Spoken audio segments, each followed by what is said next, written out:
Welcome to the Not Great Parents podcast. I am Not Great Parent Molly, and this is my co-host, Not Great Parent Nathan. Hello. Hello, everyone, and we are proud to be not great. That's right. The whole goal of what we're trying to do here is say we're not pursuing life in the greatness of this world, things like success and happiness and money and better careers and all those kind of stuff. And even for our kids, better grades and accomplishments and experiences for them. Experiences and awards and all those things. But we're going to pursue life in the goodness of God's kingdom.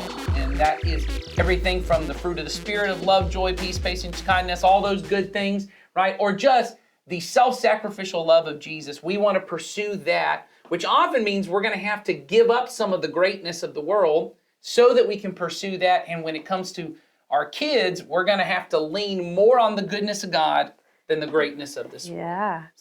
So tell me, have you ever failed? And I know you failed. Yes. You and I both are children who probably towed the line a little bit and went right on over the edge. My mom used to say, you're walking along the line and you're just going to fall right off at some point. But she would say it in a way like as a warning. If I fell off, whatever, it always was okay. But there were times where I did things that would have been seen as a failure by my parents or different things like that. I know you have too. Can you think of an example? Maybe not in your parents' reaction, but you thought they might get upset, more upset than they did. I think when I was little, I remember my dad, my whole family's really into baseball. That was the thing. Besides Jesus, it was really Jesus and baseball in our home. And so my older brother had played and he was very talented at it. And I really wanted to be good. And I played 2 years for a coach who was very encouraging and was on my side. And I think I had shown some promise. Like my dad was even like, I think you could have been, you would have been great or whatever. Not in like a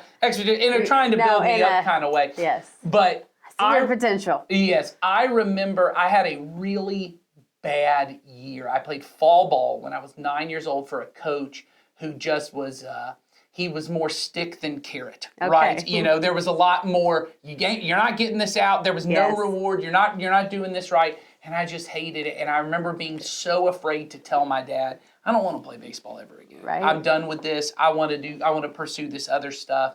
And I remember having to tell my parents that, but both of them just being like, okay, yeah, we can see that. Yeah, we can see that that's something that's...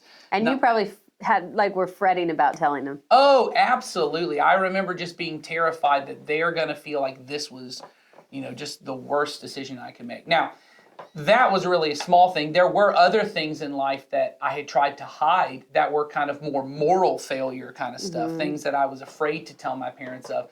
But every time when I would get up the courage to finally admit it or confess whatever it was, when I was met with love and grace on the other side, it actually built into me this idea of my parents are for me no matter what. Yes. Even when I do things that might embarrass them in front of other people. I was the preacher's kid. Oh, you did a lot of things that might be embarrassing then, right? Well, I think that's the theory around preacher's kid, which often ends up being true, is that preacher's kids often become so rebellious and whatever because the thought is, and in a lot of church systems, it's very much everyone in the church is like, now you're going to embarrass your dad. You're going to embarrass them. You're going to, or the dad, the parents start saying, hey, everything you do is a reflection on me. Right. So make sure. Or all eyes are on you because you're. That's right. My dad was always on the other side of that. My mom was always on the other side of, I don't think I ever once heard what you do is a reflection on your dad. No. I don't think I ever heard,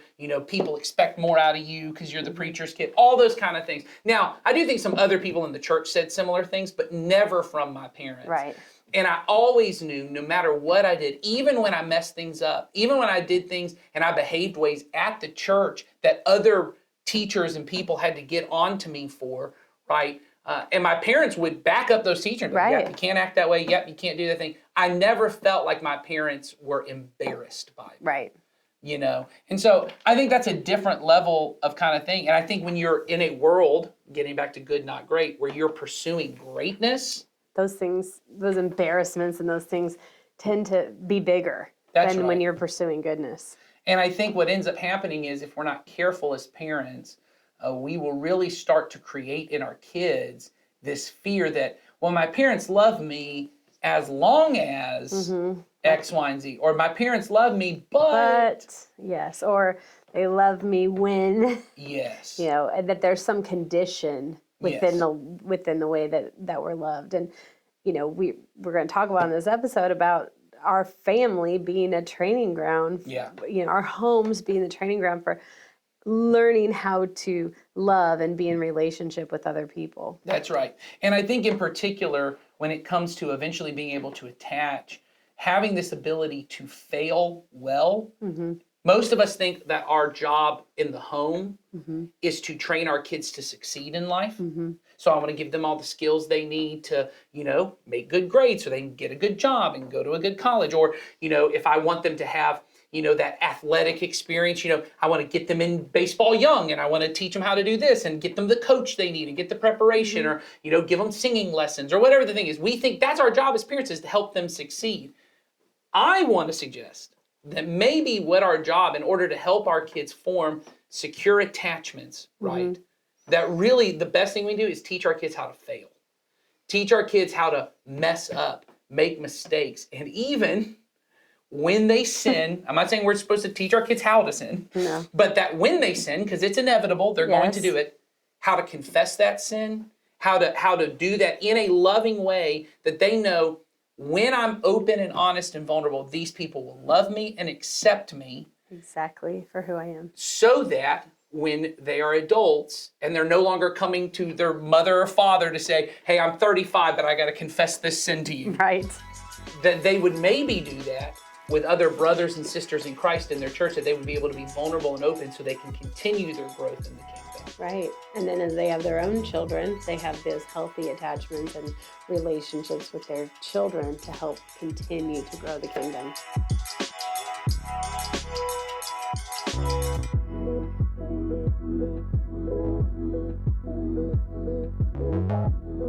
It's interesting because we talk around here all the time about not doing life alone.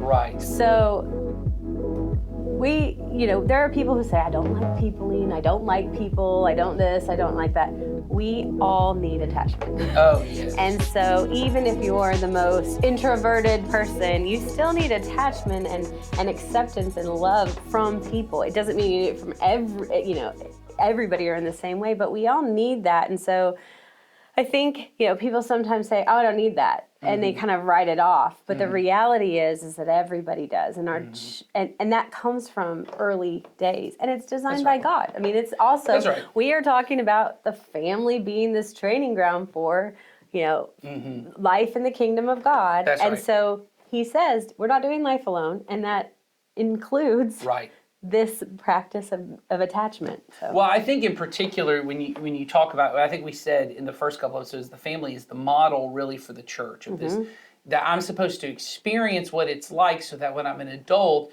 I choose to say, hey, I'm going to attach to these people. They're going to become my brothers and sisters, people who are strangers to me, who probably when I first met them, they were nothing more than strangers. They might have different ideas about life than I do. Right. They might be ethnically different than me. They may be nationally different than me, right? There's all these different things that could separate us, right?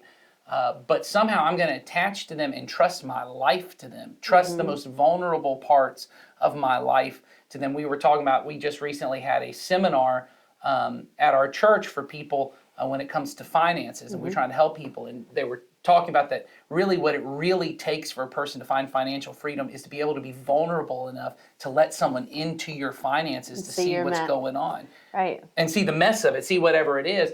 And we were talking about there's a level of, once again, ability to trust. You're a person that I can trust to let into this part of my life that often for most of us is full of shame because we feel like maybe I'm not doing this right. Maybe I should have known how to do it better. Maybe all these questions that come up, and I'm going to let another person in to see that so that I can find freedom.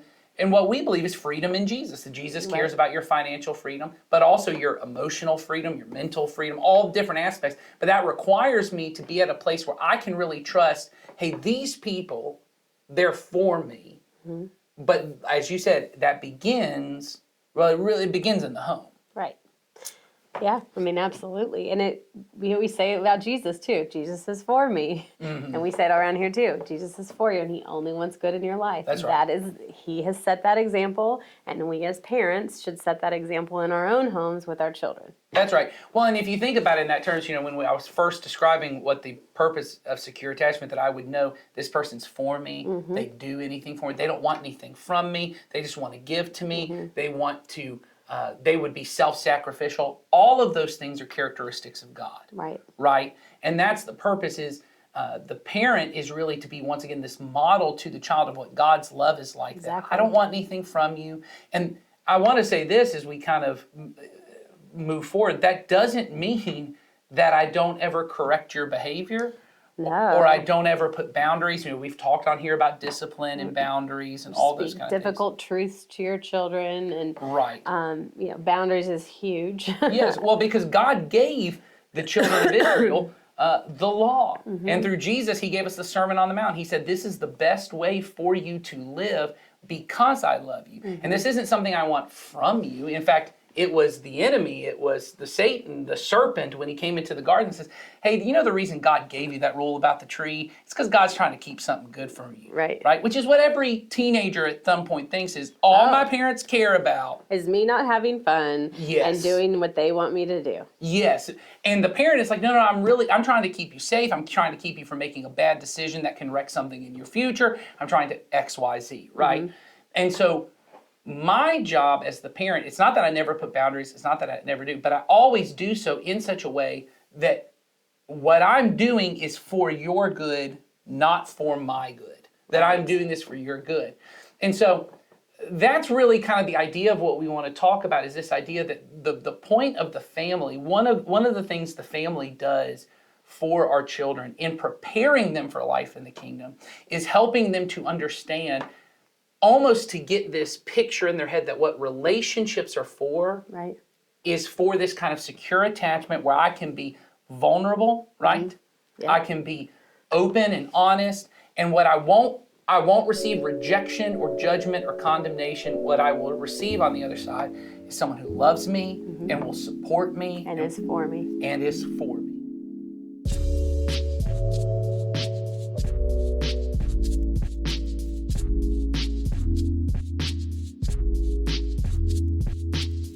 What you want to do is you want to be able to create a home where your kids can make mistakes and they can learn, Yes. right?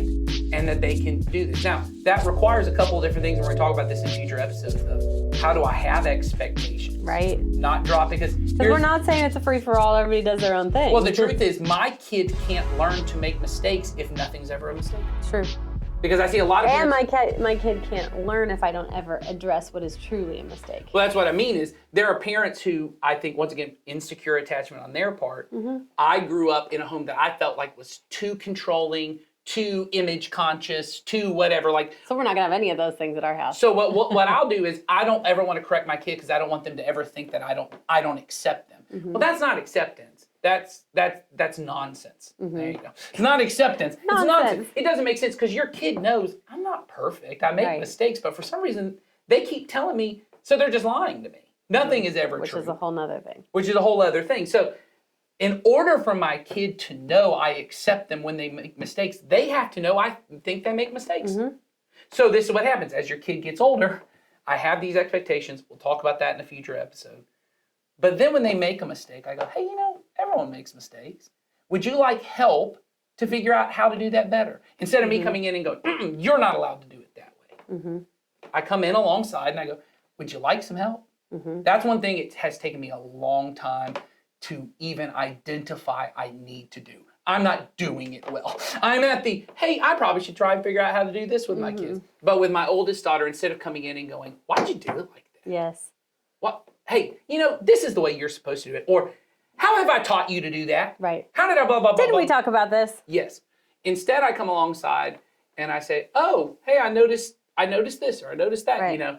And she will often say to me, yeah, I don't really like it. I wish I'd done this. Or I wish, yeah, that didn't go well. I wish I'd done this better. Then I get to come in as the supported, instead of the overbearing. Right. I get to come in and go, everyone makes mistakes. Do you want to know what I would have done different? Do you want to know what X, Y, and Z? Right. Or I've had one where she'll come to me and go, my sister or a friend said this and it hurt my Right. feelings. And I go, oh, how'd that make you feel? Then they tell me, and then I go, well, how do you think you should have handled that? Right. And they blah, blah, blah. And I go, do you want to know how I would have handled it? Then they're open because I'm trying to Right. help you with a problem you have instead of making you the problem.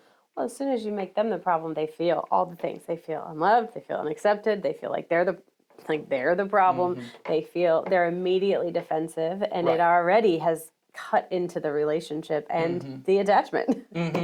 And so it's really important to learn how to communicate that to your children, because like we're saying, we're not eliminating behavior, and That's we're not right. eliminating the need to correct and train your child. We are just saying that, you have to do it correctly so that you don't lose the ability to attach, because it's not just about attaching in your family. It's about teaching our kids how to have healthy attachments so that they can have healthy attachments in the kingdom of God. That's right. And I think what a lot of people think, as we're kind of wrapping up this whole idea, I think what a lot of people think attachment is me just constantly saying, I love you, we're okay. Attachment exists in reality. When your child is a baby, that's mostly exactly all it is. It is me hugging and cuddling, it is me looking my baby in the face and saying, you're precious, and singing all the songs and doing that. When they're a toddler, it's just encouraging, because everything's a mistake. Nothing your toddler does is actually that Some are great. cuter than others. People come to me and be like, look at my toddler. They're such an artist. I'm like, this looks like crap. I don't know why you brought this to me. But what you say to the toddler is, that is so great. Look at how good you are. Because that's all that it is. And every year as they get older, you have to increase the reality for them, because they're getting smarter and they're aware. Right. No one actually thinks this was any good. Right. Because I've seen other people who actually are good. And I'm smart, and I know that. And if you're going to, yes, and that is the world, that sends you down the path of greatness, because like we've talked about in previous episodes, not everybody can be everything. So everything you do isn't good. That's right. And so we're preparing our children for that. And so, as they age, we start to do this, more of a separation and train them That's right. to be able to handle those things. But always under this acceptance of, I am for you. And so I think by the time you have a teenager, this is where I see a lot of parents get frustrated. When I was a youth minister, I regularly would have parents come to me and go, well, you talk to my kid because they're failing this class and they won't. They won't, blah, blah. I said, so you've nagged them about it, which is what I would say. So you've nagged them about it. They're like, yeah. And I go, did that work? And they go, no. And I go, and now they won't talk to you about it. And now you want me to nag them, and you think my nagging is going to work. They go, well, once they hear it, I said, do you think they care about failing this class? No. Then nothing any of us are going to say is going to do that. Why do you not want them to fail the class? Because then they won't graduate on time. Then they're going to watch their friends graduate. And I go, then maybe the best way for them to learn is to let them fail this class. You've already told them you think it's a bad idea. You've already told them, hey, I think this is blah, blah, blah. It will not kill them when they're 35 that they failed one class when they were 16. But what might kill them is that when they're 35, they can't succeed in a job without mom coming and talking to their boss for them. Right. Because they can't get that thing figured out. Or they have to have a boss who hyper parents them and goes, hey, that thing's late again. Right. Hey, that thing's late again. They need to have some real world acceptance, and then you get, real world experience so that you can be the one of acceptance, saying, hey, I know that messed up, and now I'm not gonna I told you so. I still love you. I'm still proud of you, and I think you can fix this. I don't think this is beyond you to fix this. Right? We are so, and I get it, because I'm at the beginning stages of having a teenager. It's hard. She is making decisions now that will have real world consequences for the rest of her life, and you're terrified.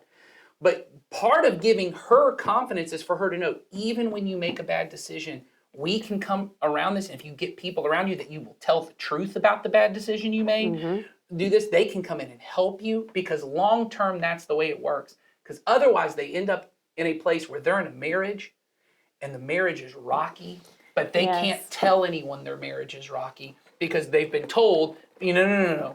You got to fix it before it's a problem. Right. Or they've messed up in another relationship, or financially they've messed up. Or financially, we talked about that today. It's about knowing that you are part of an unconditional group of people that no matter what you've done, Yes. They're not going to stop loving you, and that they're going they're to the ones who can help you. And they are for you. Yes. The way that God's for you, and the way that your parents should be for you, and then we want our kids to know that they can walk into that too and have people that are for them.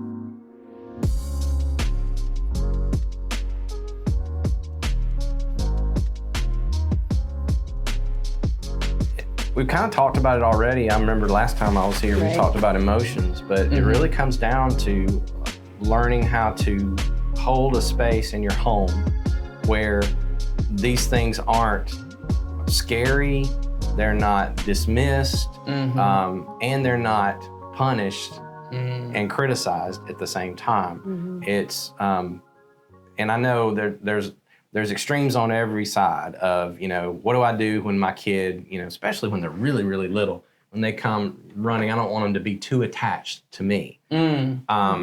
That's probably not going to happen at the really small level. In fact, at that level, you need to that's actually a sign of healthy attachment. Right. When your child's in an unfamiliar place and then they sort of cling to you. Right. Or they want to come because back you're safety to you. to them. You are safety. And that's actually a positive thing. But here's the thing. When they do come and cling to you, does it actually calm them down?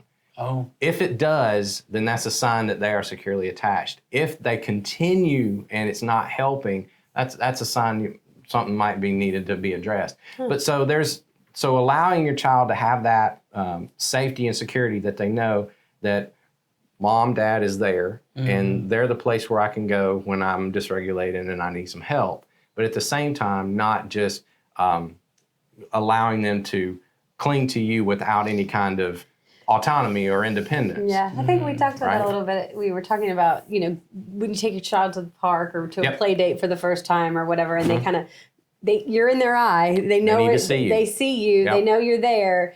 And you're off to the side. You're still connected to them. You're encouraging them with the way that you're looking at them, whatever. But that is intentional to help that child build their confidence in themselves so that they can be confident in who they are, but not be just kind of thrown to the wolves. In fact, that's a progression that they have to go on, is they have to, like for toddlers and stuff, they need to be in play spaces with other kids where things can happen that they may have to deal with and challenges, but you be over to the side and you reassure them, you're good, you're okay, and if you need me, I'm right here. And sometimes they will. But then the key is, you're good. Now you can go back. I'll be right here. I'll be right here. And then as they grow older and older, that dynamic starts to get farther and farther and farther to the point where, for me now, I've got teenagers and they are apart from me more than we're together. But they know where home base is. Right. In fact, it just happened last week. Something happened in one of my kids' lives. It was pretty traumatic for her. And she came back home. And we had a long conversation and a pretty dang adult conversation about how to handle this. It was the same thing as what she was doing when she was a toddler at a play date. It's just a grown-up version of that. Right. And it was an encouragement to me that, okay, she knew where to come, and now we helped her work through it, and she's going to go back out into the world and deal with her emotional situation, right?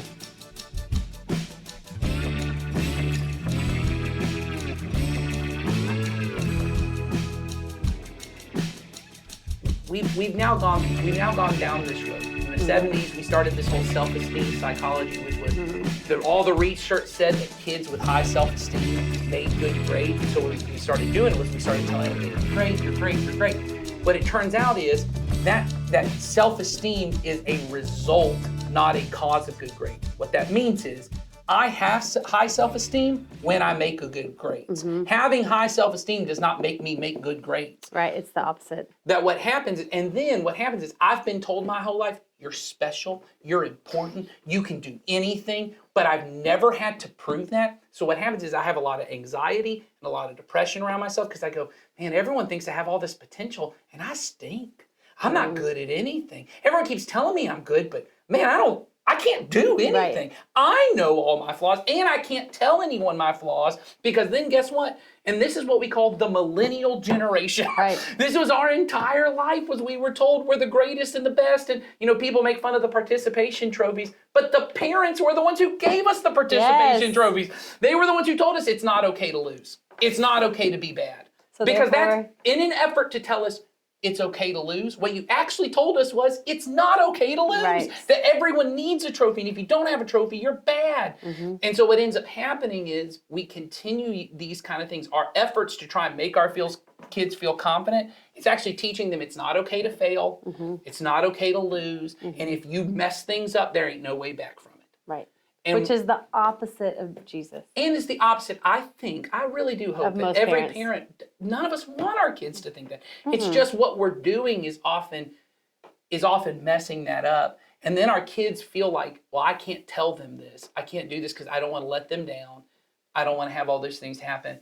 And for our kids to eventually become people who live in the kingdom of God and who can attach to other believers that they will call their brothers and sisters, they need to know failure is an option. Yeah. That it does happen. Truth is okay. Yeah, that I can be told the truth and I can tell the truth, right? That all of these things, and people will love me and accept me for who I am, not for this idea of you have to love me without any truth.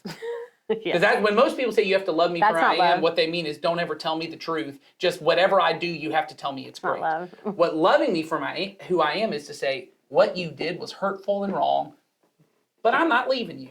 Right, because I'm not walking away from you. Because I'm for you and I'm for us. So this is what I would say is, a practical application is, when your kids fail, let them fail. When it looks like, and depending on the age, depending on the size of it, not letting your 4-year-old play in traffic is where everyone wants to go to, but being able to step in and say, hey, here are the boundaries, here are the things, and in ways that are safe and secure for them at their level of development, let them fail. And then come alongside and say, hey, I know that messed up, but mommy still loves you, daddy still loves you. We're going to help you figure this whole thing out. Right. I think finding ways to help our kids fail well is more important than helping them succeed. I agree entirely. And at the end of the day, when you do that, they will feel loved unconditionally when you're putting love in who they are as a person and not in their achievements or whatever they're doing. That you want them to succeed in. One of the things people don't realize about kids who are from trauma or are in the foster system or have dealt with abuse or neglect, often the reason that their behavior is so extreme is because what they're trying to do is, if you see the worst of me and you still love me, that means you really love me. What most of us try to do is keep telling people, you're the best, you're the best, you're the best. And what your kid actually needs to see is, I need you to see me fail. I need you to see me mess it up and still love me, because that's how I know you actually love me. Because what you might actually only love is the good grades I make and the way I make you look in front of your friends when you can tell them all my achievements and my accomplishments. Maybe that's all you really love. I need to know you're just as proud of me when I work at a McDonald's as you are when I get some high-end job. Like when I'm just being a person. Right. I need to see all of that. Right. And I think it's important. Somebody told me this not a few years ago, and it just always sticks out to me. Be very cautious of saying to your children, I love you, but, or I love you, and, because that second half of the sentence is so much stronger sometimes. So I love you with a period at the end is the end of the sentence. And so you can say I love when you're doing this and that, and I love how you do this, and those are important things. But when you're correcting or you're trying to understand something, saying I love you, but you didn't do X, Y, or Z. Those two things don't go together. I love you, and you did not. I love you. You didn't do this, but I love you, and I want to go alongside with you. Like swap it around. Yeah. The I love you. Don't start with that and then go into the negative thing, because I think that's what your children walk away with sometimes. So that's good. Yeah. So anyway, we could probably do a few episodes on attachment. Yeah, probably. But we just want you guys to, have a home of acceptance for your children, and that is the training ground to prepare them for being accepted in the kingdom of God. So, all right, where are we ending? That's it. That's it. That's all we got. That's all we got for you guys. So, if you have any if you have any thoughts or any questions or anything where you want to tell us we did great, did not do well. Or tell us how we failed you, but you still love us. Yes, or just tell us I love you, period. Kidding. There's a link. This. We need some affirmation, guys. Just kidding. There's a link in the show notes, though, that you guys can use, and we do love to hear from you guys. So thanks for being with us today, and we will see you next time. Have a great one. Good one.